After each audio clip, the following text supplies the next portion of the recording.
Teach me not a thing. Can only get better. Hello, everyone, and welcome to Deep BJ at Brunch, tackling the news head on. This week, just like every other week, we will be talking about the big issues of the moment, looking at how did we get here, what's been happening, and where do we go from here. This week, as we've had the COP conference last week, we will be talking about the politics of climate change, COP, and, well, how do we go from here? I'm James, as you may know me, and I'm joined by Blaze. Hi, Blaze. Hi James, how you doing? I'm doing fine. I'm doing very fine as well, and it's interesting that we're going to be talking about it because, as you know, we were doing the research, and not many YouTube channels talk about it. And for everyone who don't know, it was quite challenging for us to really decide if we should do this episode. And then you said something important that we should do it because we're going to be the best. We're going to be the only ones. That's right. If there's no competition, we're going to be the best. There's a gap in the market there. And I feel like, climate change was something that was so prevalent in the 2010s. And there's still lots of want, especially from young people, to talk about climate change. And not many people have. And this COP29 that just happened wasn't really talked about at all. So I thought it's our duty as podcasters to talk about it. Yeah, and I think also, because the G20 was happening right now, and I remember we had that debate, what should be more talked about? And one concern was that definitely the G20 is talked by many more people. Mm-hmm. And the second thing is, I think if, that was my reflection afterwards, that if we're going to drop this topic, then it also means that we are giving a silence allowance to actually, but whatever the fuck is happening, it's gonna be just fine. And then what is important to know is that this is equally important topic, if not even more, than it was when it was popular. Let's say 8-9 years ago. But the way we're going to be approaching this today as well is why it's decreasing. It's in its importance. Mm-hmm. So without dragging this for too long as I love a little bollocks chat, let's maybe kick it off like every BJ. So we're going to be talking how did we get here, what happened in the history, then what happened on COP29 and the current situation, and then what we can expect and what are the possible scenarios. So James, do the honors. Let's kick it off. So just when we talk about climate change, whatever category or genre of topics we talk about, we cannot start without mentioning Rachel Carlson's Silent Spring, which was a book that was in '62. It was published in '62, and the title basically goes about the fact how in spring usually it was full of birds and you can hear lots of chirping, but because the overuse of artificial fertilizers, the spring went silent. The birds weren't there anymore. So that was one of the big symptoms, the early symptoms that man-made climate change is happening. But wait, hold on a second. Birds went silent, literally. The little puppies with wings, they stopped tweaking. Well, they just left because there was no food for them. The worms weren't there anymore, so the birds fucked off, basically. I don't want this. Come back, babies. Okay. And what year was that? So this was 1962. And that obviously was taken a lot by the scientists at the time. It was quite a panic among scientists, and there was more and more lobbying by scientists to do something about it, basically. Obviously, the 60s, 70s was a big revolution of the industry after World War II, so there was many new ways to mass produce for cheap, and therefore these fertilizers were a big option. And it first entered the world of politics, I would say, in '69, when the first time global warming, climate change was used, that word, and it was in a little memo to Nixon, Richard Nixon, who was president at the time. which kind of started off the whole conservationist movement in the right wing. Because, even today, if you look at more centrist right wing parties, conservationism is a big part of it. And that's sort of Nixon took that memo quite to heart and started acting on reducing the effects of climate change. Obviously, at the time, they didn't even know how much it was going to be, how much it could do, but that's what it started.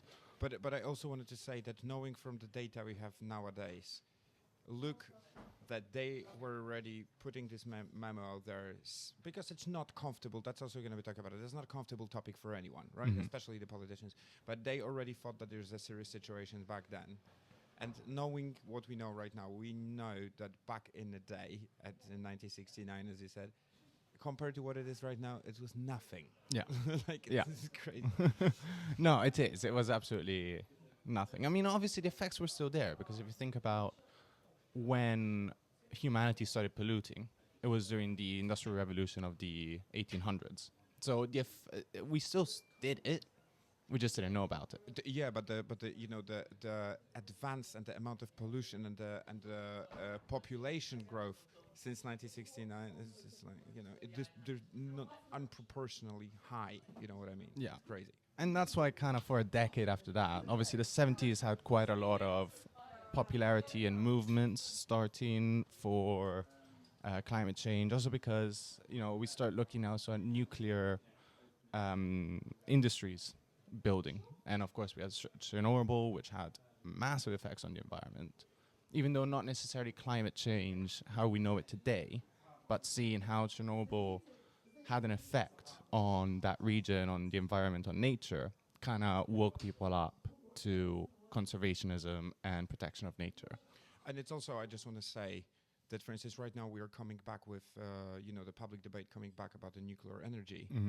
And it's pretty interesting that, of course, Chernobyl was a massive tragedy and stuff, but you know that more people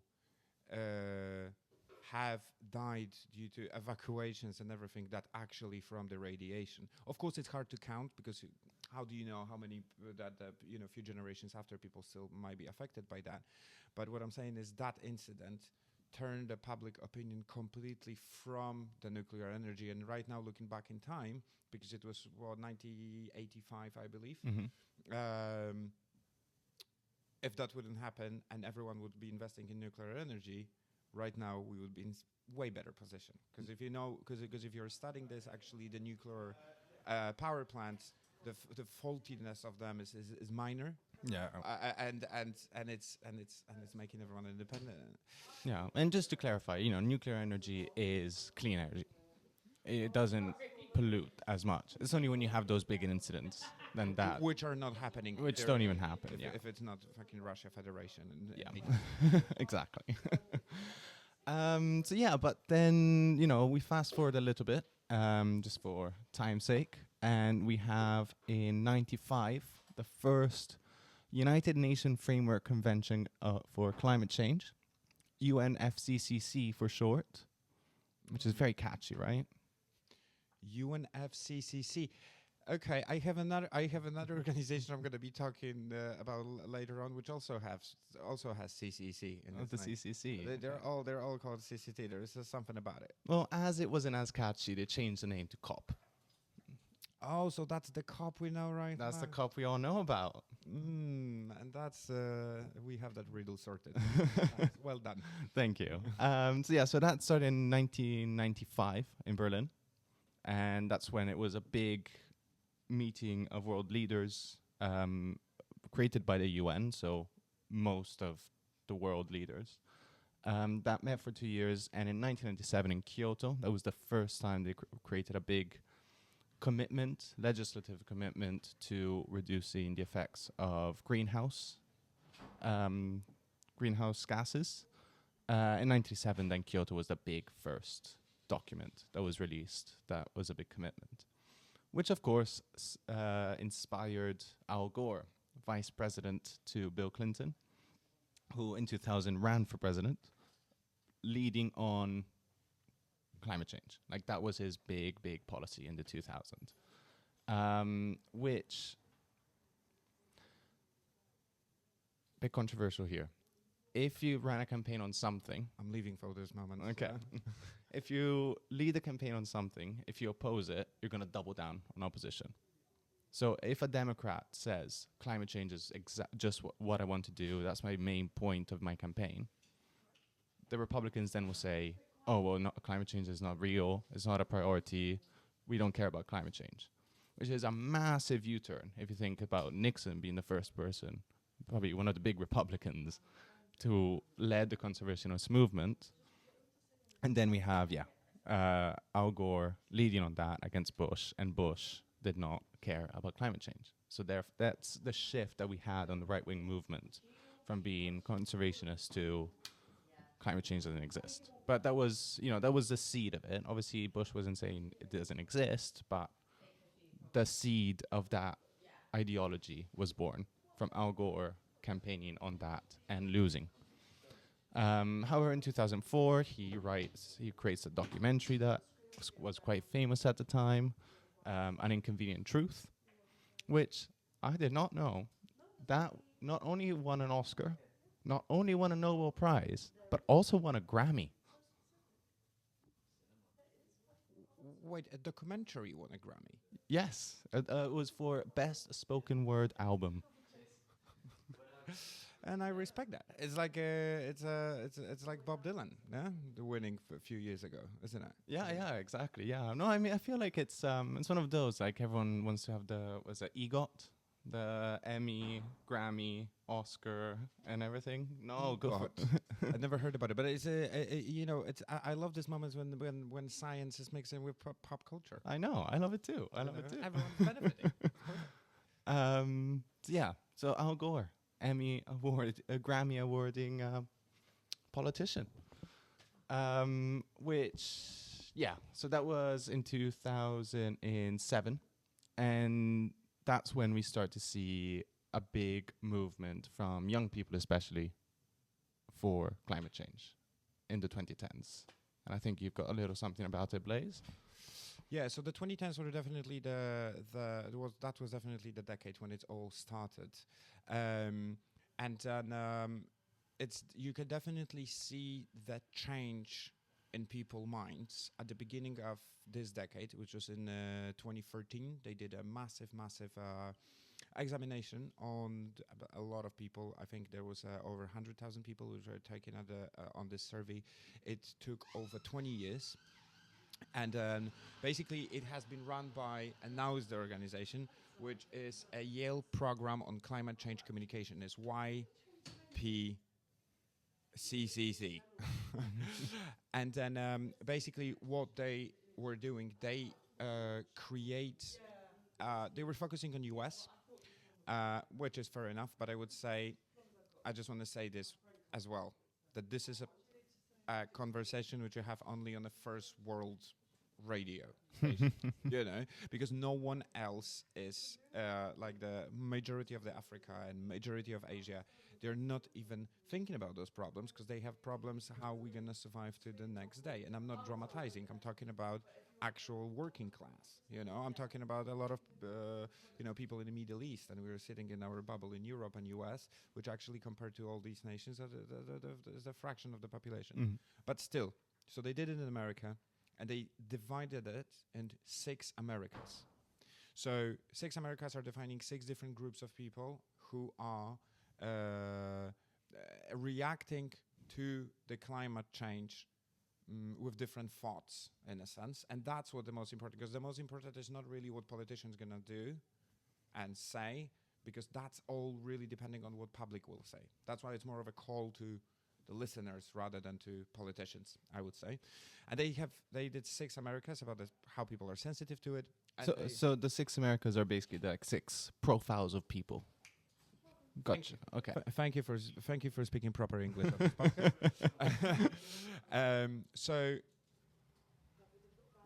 Okay.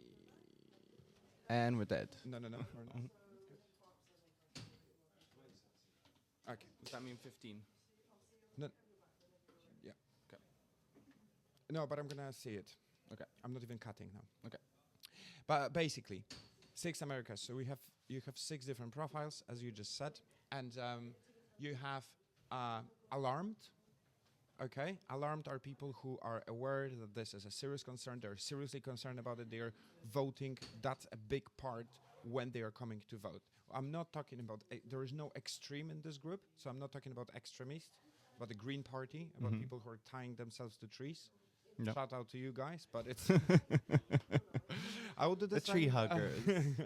Yeah, I would do the same if I would maybe be a different person. But deep in my heart, I'm supporting this. But so they are alarmed, and in 2013, it was 15% of the population. Which in proportion is quite high, I would say.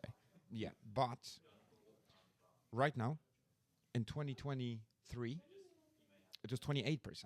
Okay. So I just want to say, because basically the narrative is that we are a little bit like, COP is losing its importance and stuff. But in general, public is definitely more aware. And this is important. Then the second thing was concerned. So people who are thinking that it's very serious, but they think they still have some time. And back in the days in 2013, it was 12%.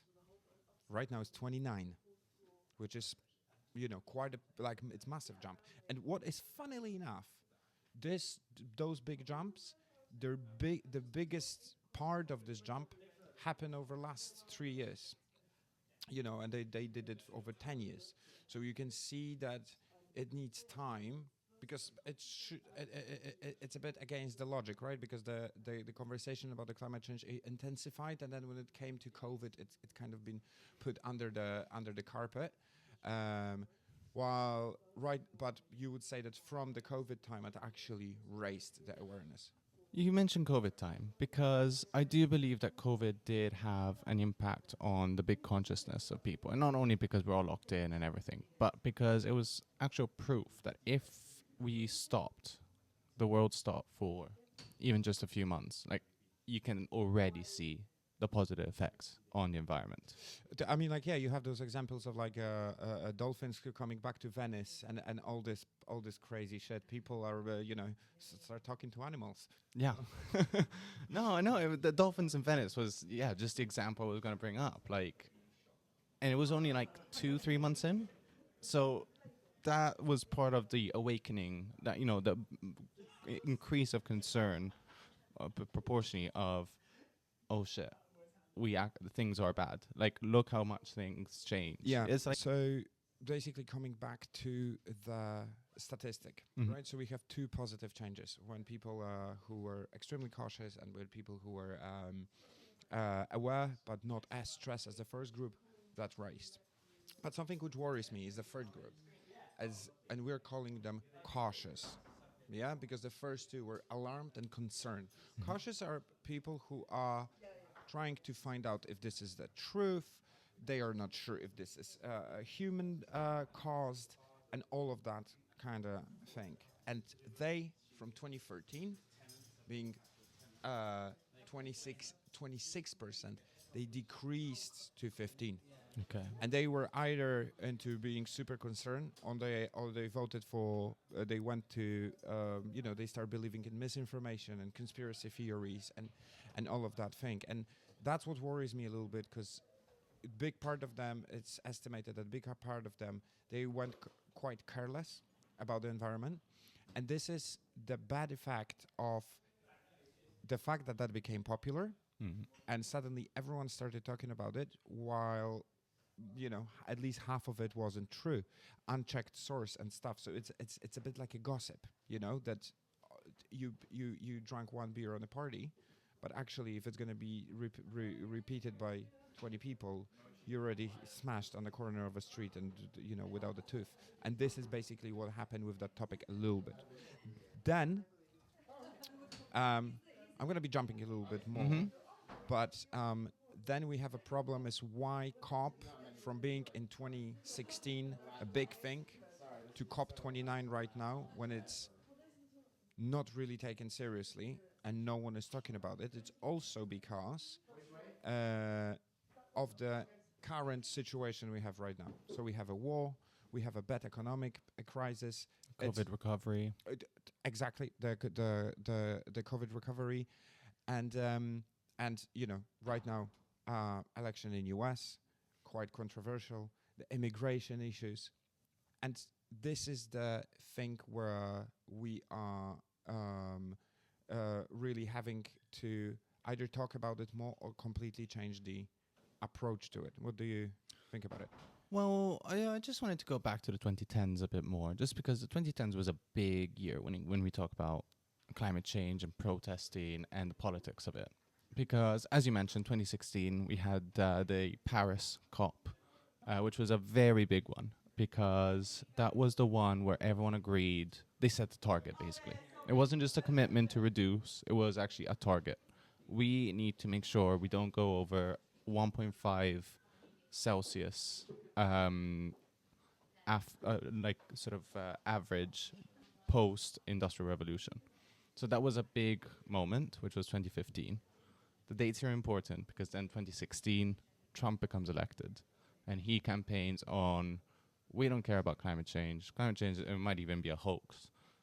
We're gonna get out of the Paris Agreement as soon as I get into power. And that's what happened. Because tell me, is Trump actually officially saying that the human has no influence over the climate change? Depends when you ask him and who's with him. Okay. If he goes to a rally where it's full of climate change deniers, like say, I don't know, Texas, or near where oil reserves are, then you'll say it's a hoax. But then when he goes to, I don't know, New York, Michigan, then he was a bit looser, saying, yeah, climate change might be a thing, but I'm more concerned about the worker. I'm more concerned about immigration. Like, he either says it's a hoax or it's real but not a priority. Because I remember when he was elected in 2016, people were shocked what can be approached to the climate change. In regards that it was at its peak of popularity, and people were, you know, I remember the McDonald's in France, they, for instance, introduced that all the packaging has to be paper, has to be reusable and stuff, and they were like, all these policies were implemented in that kind of time, and suddenly you have a guy who's coming on the stage and telling you that all of it is like, you know, one big foil hat, and don't worry about it, because you remember there was an event, the volcano in Iceland Yes. erupted. The one which no one remembers. No one knows how to pronounce its name, because it's like the alphabet, basically. Yeah, something like that. I remember because for a whole month there were no flights in Northern Europe because the volcano ash sort of covered all of the northern sky. Yeah. So basically, when that happened, is a lot of people who are against the policy and you know, putting the budget for fighting the climate change, they were saying, well, look, compared to how much of CO2 has been released because of that eruption, the human influence over 100 years is 2% of that. That's very short-sighted, because it's not only about the CO2 being into the released to stratosphere, but it's more about, like, you know, that gave them one of the leverages to be like, humans actually, it doesn't matter if we have electric cars or diesel cars, we are powerless, because climate change is happening anyway, because it's a natural cycle of climate. And this is quite interesting. I wanted to, when we were talking about it, when you were in 2016, I want to talk about one example which really was a good social experiment, unintentional one, but still good. So it was in 2015 or 2016 in Cape Town. They alarmed the local government, alarmed everyone in the city that we have. They said, okay, so for now, because we are wasting water and we are in a very particular climate, we have 20 days left of fresh water, and that's it. So now you have to be very careful about how you're managing your water supply, fresh water supply, because we might end it up even quicker. So people started to be super careful about it, and they started to pushing this, and they said, okay, because you're performing really well, we have actually 25, because we have 30, have 40, and so on and so on and so on. At the end of the day, they said, okay, you know what? We're not in danger anymore. We have so much backup that we don't have to count days anymore. What it turned out after everything is that they found out later on that it had nothing to do with people consumption. It was because the infrastructure of the city had so many holes that over 50% of fresh water was spilling out of the leaking pipes. Right. You know, and it's but people reacted on a immediate basis. They started to changing this properly. So it was showing. Then it turned out, or maybe they wanted to sound like it, but then it turned out that the local government didn't even know that it was, you know, that someone started to do an investigation and yada yada yada. But it's like, if you want to, you can change this you know, your behavior immediately. Yeah. No. No, it's a very interesting experiment, and I'd be interested to see how different kinds of people would react to that experiment. Like, I don't know, when you were describing that, I don't know, these are obviously my views and my prejudices, but I was thinking, can you imagine if it was like one of those people was like Elon Musk or another super trillionaire, billionaire? He would just, this is mine, and I'll personally ration depending on who I want to have more water. Yeah. But I keep most of the reserves. But that's just my prejudice. But I'm actually curious. Again, Elon is subject another topic, but but I'm actually curious if you know, if he has some backup plan for a situation like this. Mars, Mars is his plan. I mean, that's sort of what drove him. I mean, because, you know, say whatever you want about Elon, which I have. One of his concerns, it was climate change. Like, that's why he created Tesla, developed Tesla. For the electric cars, or why even the SpaceX is a humanitarian concern, because his view is we need to start thinking about possibly other hospitable environments outside of this planet. Like, the reason why he wants Mars is planet B. Yeah, but then realistically, Mars within our lifetime, it would be impossible to be habitated. I think it's a marketing thing that he's like, I'm gonna do it. Yeah, I mean, obviously, it's Musk, so of course he's got his own egoistic reasons, but I love that you love this guy even more than I do. And you're like, develop Tesla. Pardon my yeah, mistake." yeah, he did not create Tesla or SpaceX. He bought those companies and made it bigger. But Anyway, by the way, speaking of Tesla, you know, there are a lot of voices who are saying, okay, we're switching to electric cars, but actually producing the batteries for these cars are using so much coal that what's the point of really doing it? So these are one of the controversial projects. That's also, I remember there was a big debate in Poland about the windmills. And they were saying you can either have the old windmills, which are not as efficient, or you can have the aluminium windmills, which you can buy from Germany. But then someone counted that producing this windmill wings, the more advanced one, costs more energy that they are able to produce within its lifespan. no.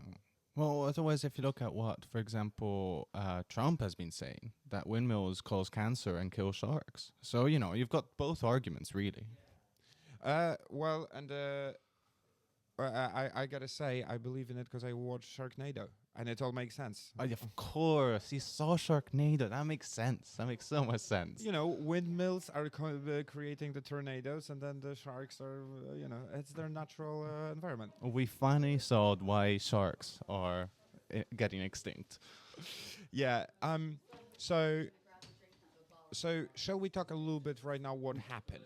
Well, let me just talk, because 2010 for me was such a big year, and I know for people who watch this podcast, I am the person who always says when there's these protests, we wouldn't talk about this topic unless there was a protest about it. And in particular, I'm talking about just up oil and throwing the paint or soups onto Van Goghs, which I prefer soup. I'm still. You prefer soup, yeah. But the reason why we had the Paris Agreement, the big uptake in electric cars, the reason why all those things were happening in the 2010s is because of all the movements that were happening. Like whether we're talking about Extinction Rebellion, whether we're talking about Just Stop Oil, whether we're talking about the student protests, the student strike led by Greta Thunberg. That was a drive. There was actually a really interesting article on the New Statesman that described the 2010s as the decade of revolutionaries without a revolution, because there was obviously post 2008 there was a lot of distress and malcontent that people took to the streets, and probably the most popular protest that happened in 2010s was for climate change. Whether you like how they protest or not, you cannot ignore the fact that that's why so many policies went ahead, because there was so much social pressure into changing those policies. Mm. I mean, like, there was definitely a woke decade in many ways, and Woke decade, you said? woke decade. Yeah, A decade where we're all awake. yeah, exactly. The awakenings, the decade when people sober up a little bit, and I think the environment was playing the big part. And it's like, we can, the environment influence has a lot of like aspects which you can discuss for few hours each, because we were talking about agriculture, we were talking about how the Amazon forest is treated, we're talking about the oceans, which are, in according to different measures, by 2050 going to have more rubbish than fish. Mm-hmm. That you have the island, size of a Yeah, a garbage island. yeah. That should we make that joke again? The Madison Square Garden Trump rally, island of garbage, also known as Puerto Rico. Well, he still won the election. He still won the election. Oh wait.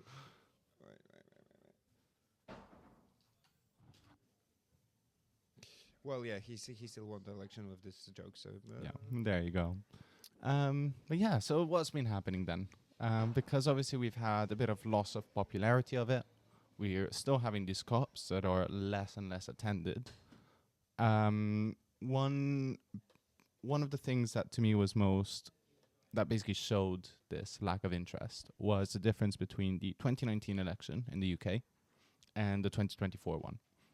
In 2019, you had people like the Green Party, the Labour Party, led by Jeremy Corbyn, that climate change was top of the agenda. It was one of the top in the 5 missions of the manifesto. They even had a whole debate. There were multiple debates for the election, and one of them was specifically for climate change, that the Tory party, led by Boris Johnson, did not attend.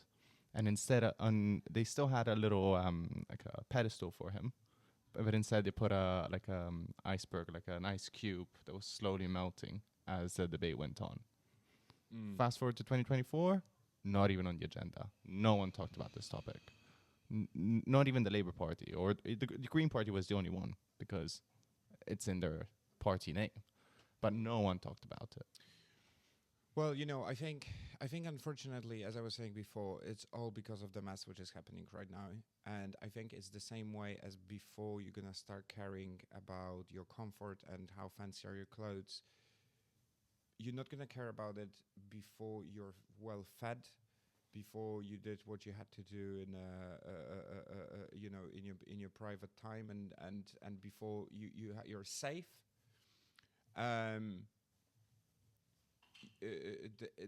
Exactly in the same way, you're not going to be caring about the environment if you are, thinking that there might be a war outside of your house, that you cannot, you don't have enough money to last till the next month, and so on and so on. And I think that's why right now we're talking about that less. Plus, we have politicians like Trump who are right now leading the topics and what we're talking about right now. American campaign. If you look at the president elections, which just happened in America, they were the last topic to talk about, literally, and in both and Democrats and Republicans. So it's I think it's a problem also with the reputation of that, because it became so popular that everyone started looking at COP events before, And I remember COP28 last year or COP27 2 years ago. You had a case, very big, conversation about like all of the leaders talking about it coming in their private jets. Yeah. And then you had Taylor Swift or Beyonce going on a party which is 40 minutes driving in private jet. Yeah. And you're like, and then people start joking like, why do I care about the straws and putting the things into the right bin if this single person doing this on a daily basis and they are they are fulfilling the pollution for equivalent of 1,000 people doing this for you. There was a joke actually that basically echoes what you just said.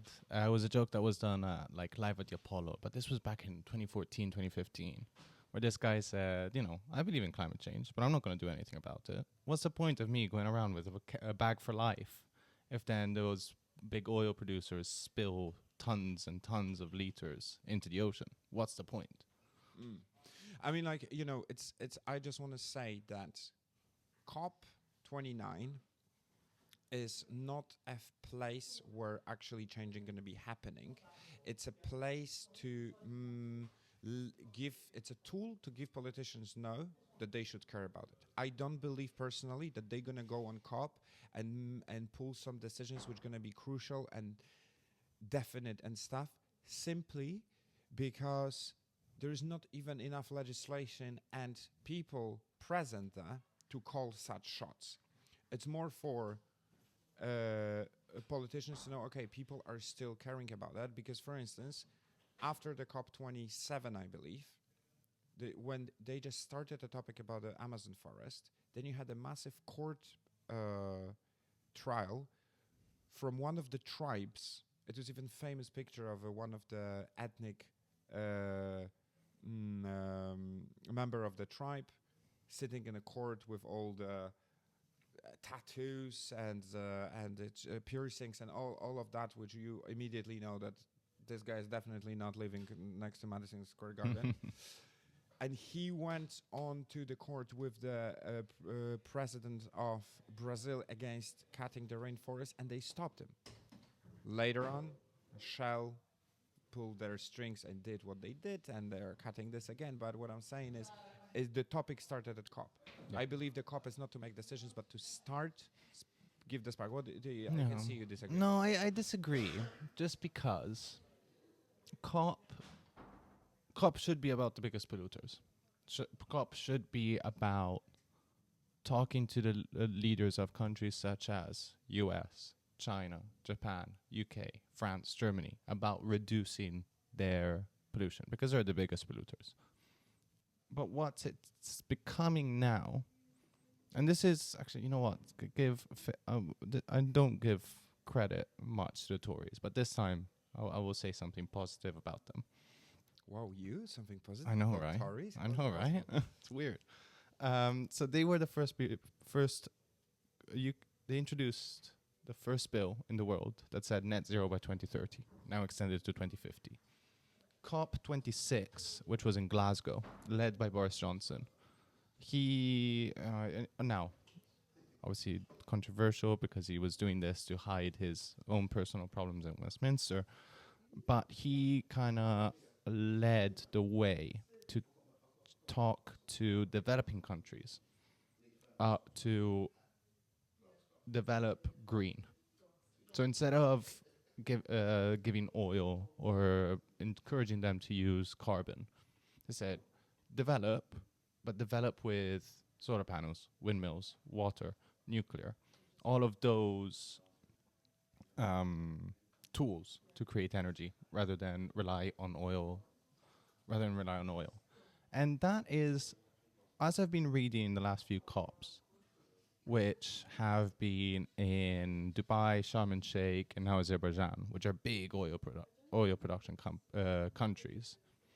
One of the reasons why I think, personally, it hasn't been much on the forefront is because the focus of those conferences has been, how can we finance or help developing countries to develop green?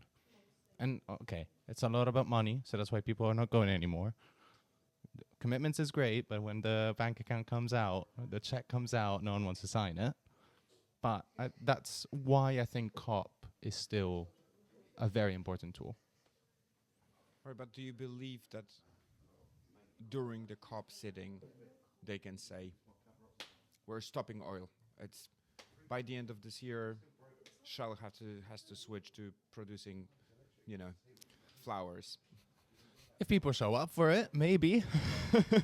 I mean, the COP, if we're talking about the current COP, this is the list of people who did not go. Biden. Who did not go? Who didn't go? Biden. No, but he probably went, but he fall asleep in the lobby.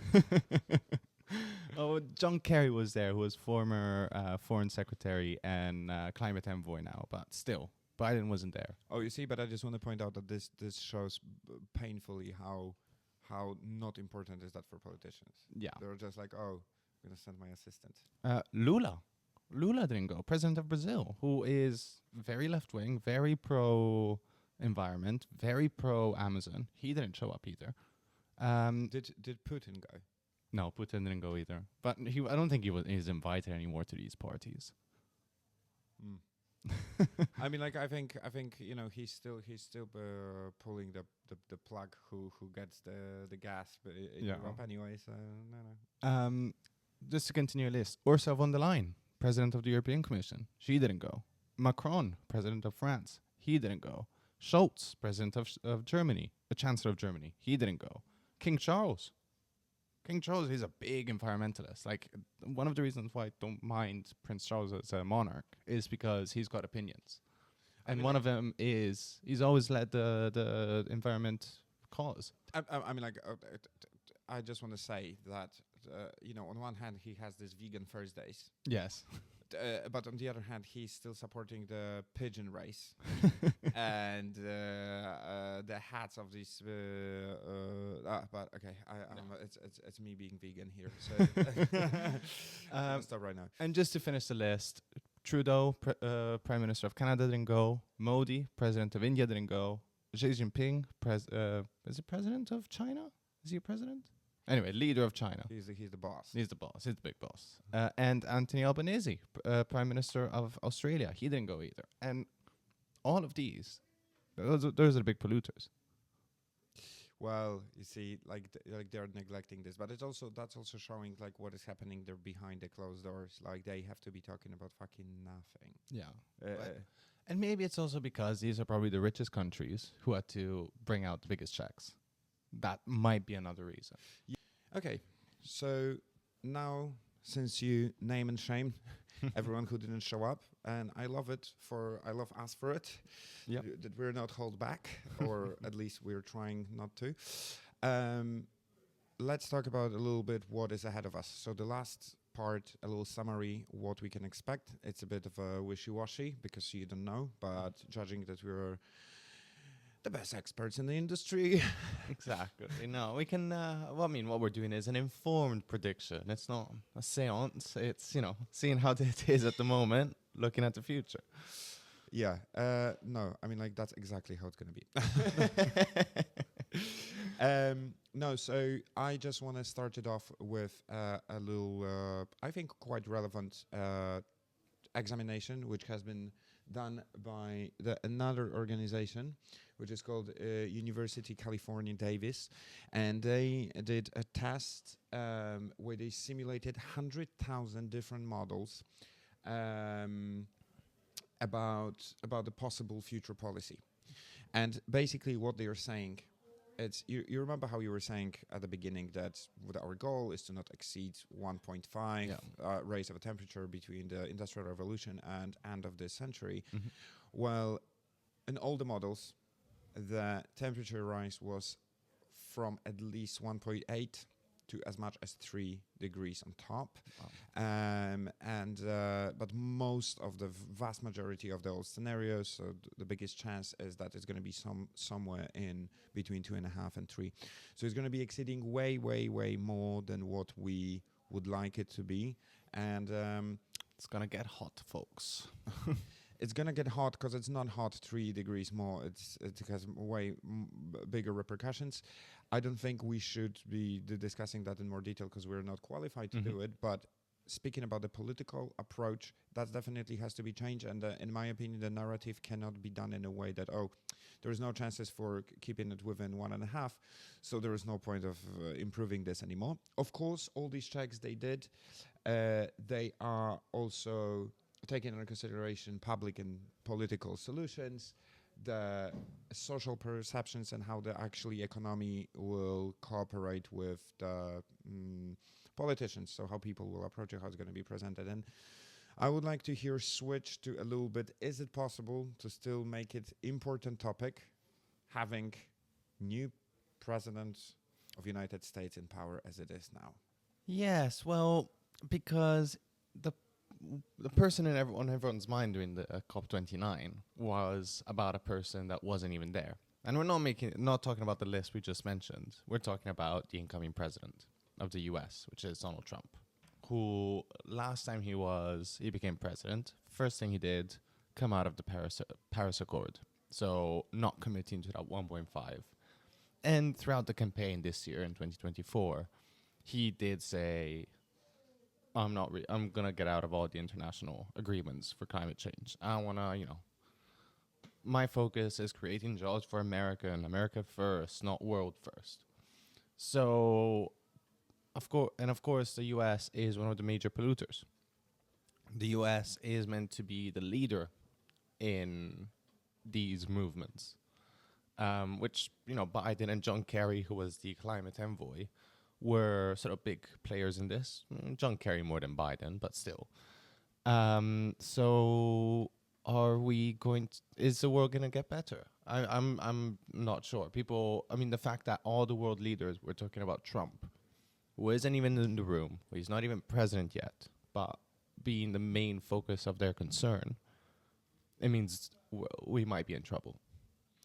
Well, you see, I see the positive and negative in his presidency. The negative, I'm going to start with that, is that in 2016, when he started saying things like this, people were shocked. A lot of countries were saying, hold on a second, like you cannot say things like this, or you cannot just step away from the policies, like, without the notice, without taking responsibility from it.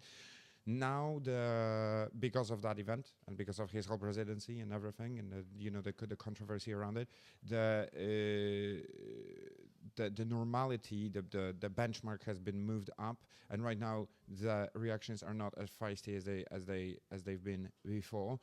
And I think that's not good, because then people are going to be like, okay, this is a new normality. We're not taking care about the environment that much. And I'm afraid a little bit, I think one of the best achievements of the environmental policy and the ecology becoming on the top of the charts of what they are talking about is, for instance, the statement from China, which happened last year, which they say, no one accused them for it, they say, we're going to become a net zero by 2030. It's not realistic, it's not going to happen, but saying something like this from the government, there is no other way to become more liable to these words than saying this yourself. Plus, they admitted, they said, if we would reduce the air pollution in only one factor, only air pollution in our country, then our GDPR would go up by 10%. It's massive commitment, especially in a country like China. I don't know who is a bigger polluter, is it China or US, but I think they're quite comparable, and I think they're both on top. I don't know these details, so I don't want to vouch for it, but I can even assume that China might be bigger because of just having 4 times more the population being 4 times bigger. But I'm seeing the positive. You're not going to like it. The positive is, as some people call him, Bobby. Because Bobby... Oh, Bobby. No, because Bobby is the guy who, okay, he might be extreme, and some people might be saying that he's quite, he doesn't have enough skills and experience, but on the other hand, he's known for being a rigoristic and passionate environmentalist. And maybe he gonna push Trump, saying, listen, I can do some magic for you in different areas, but my rules stand very clear. We need to take care about that, and we need to think about it seriously. I'm ready for compromises, because I think no matter if he's experienced or not, everyone knows that after this election, after these 5 years, a lot of them gonna will have to find another job. They're not in Trump's age, and they are not presidents, and they, even though if Republicans would stay in power, they do not necessarily gonna keep their position. So I don't think he would jeopardize and kind of prove that everything what he was saying before was just a faff. Yeah. No, I mean, I agree that Bobby Kennedy is a big environmentalist. He's such an environmentalist, so even eat roadkill, because otherwise it'd be a waste. I like that. Yeah. You see, you start liking the guy. Yeah, see, yeah, no, me and him weren't like this. We're getting like this. Monica, I mean, my rebuttal to you is that Bobby Kennedy is health. He's not environment. The person in charge of environment is a climate change denier. But the positive for me for Trump, like that Trump might go a little green, maybe blue, not green, is China. Because so obviously Trump loves competition. He wants to be the first, America first, blah, blah, blah. But China, as you just mentioned, is leading in the green revolution, or changing to net zero. And seeing China's model, it looks like the GDP will increase, will be more self-reliant. Also, of course, with all the problems with Russia and the Middle East, all countries need to be more self-reliant energetically.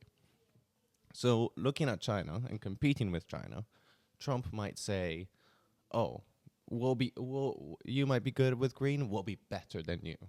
You know, it's not because of ideology for Trump, but purely for competition, because he wants to be number one.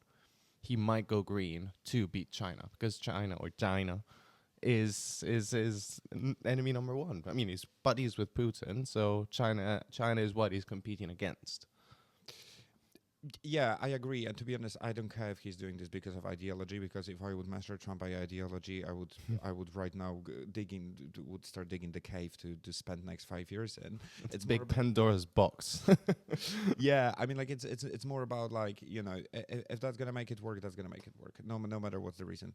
But then moving away from US, we talked a little bit about the China. What do you think the rest of the world has to do, or maybe what is important for the population to do in order to keep this in the right bracket, on the right track? What do you think? Well, I think in the West, at least, I think one of the countries that is leading the most, it would be maybe the UK. And that just shows you how the bar is low at the moment. I mean, like, UK is, I wouldn't, digging a little bit into sustainability and, let's say, wastage disposal. Come on. No, we're great with wastage. We throw even our poop in the sea, and that's how we deal with our wastage. Yeah, I mean, like, canals in London are... Wait.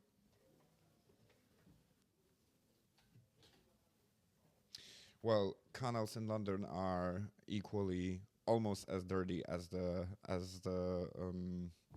river in Paris during the...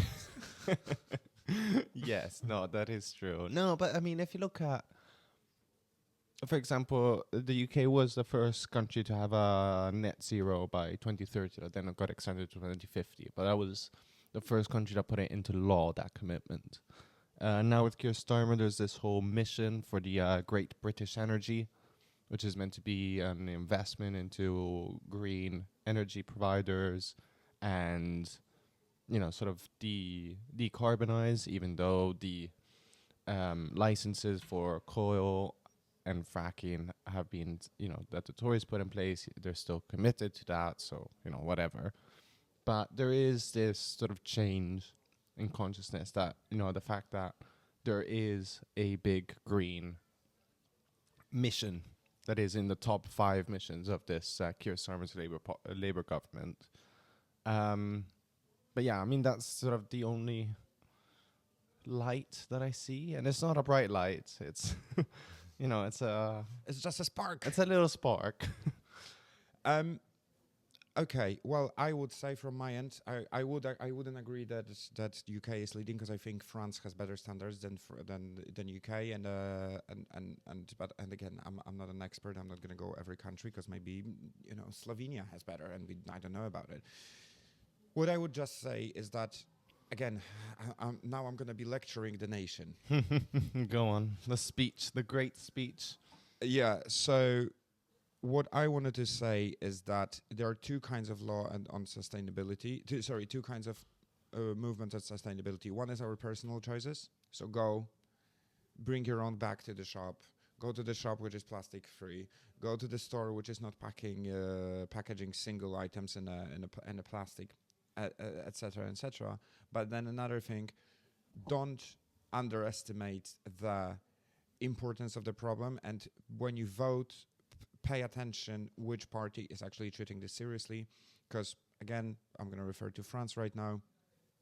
Their governmental law is saying you cannot pack single. That's information from 6 months ago. Maybe it changed with the recent government, but they had a law saying you cannot pack singular veggies or items or food items in plastic. It has to be at least more, or they have to be loose. And this is major change, because then people don't think about it, you know. And it's like, I was reading a book about that, how much lobby and how much lobby and time it took for the big industrial conglomerates which are producing foil and plastic to change people's habits. Because back in the days, and I'm talking back in the days 100 years ago or even less than that, people had a habit to bring their own bag, and everything was, you know, by weight, and everything was. And then suddenly, you know, the massive oil companies, they, because the foil was the sub-product of producing oils, they pushed the lobby because they wanted to make additional money on this. And I just want to say, don't underestimate, vote smart, and make your personal choices easier. Yes. Well, I mean, if I had to give my closing grand speech, voting, you know, whilst I agree on voting smart, the politicians should listen to the people. We talked earlier about the 2010s.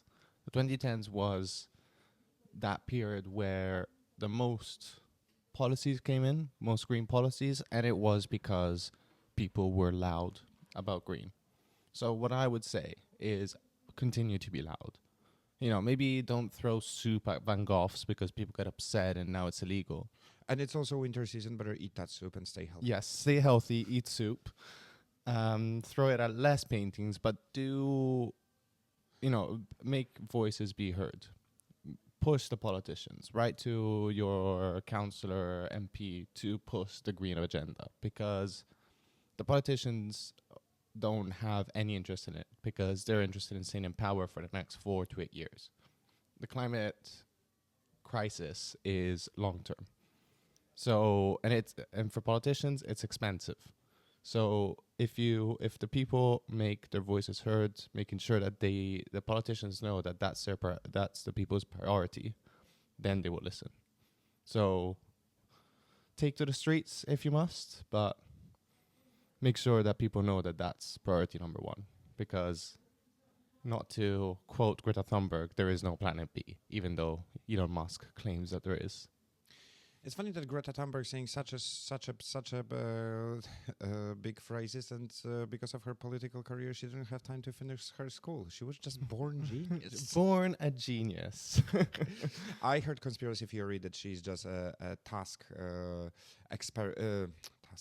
Musk experiment, that she's just a robot when he's testing the humor of the society, and I love this. Yeah, that's not a terrible thought, but I get Not very realistic. well, I guess we should be wrapping up. Well, thank you, Blaze. Thank you, James. That was a pleasure. That was a pleasure. Not probably the nicest of topics we've talked about, but, you know, something that we needed to discuss. And, you know, there was that gap in the market, so it was ours to fill. We're the only ones. And you have to remember, we are fighting for the environment. Vote for us. Vote for us. Vote for us. Well, thank you, Blaze, and thank you, everyone. Of course, the BJ at Lunch will come out every Monday at 10 a.m. live on W1 Radio and on YouTube on Tuesday and Wednesday. Deep BJ at Brunch is every other week on Thursdays, so give us a like and follow and subscribe on all that and all whatever the influencers say nowadays. But yes, thank you again, everyone, and we'll see you again soon. Bye. This is a Soho moment. This is SOMO W1 Radio.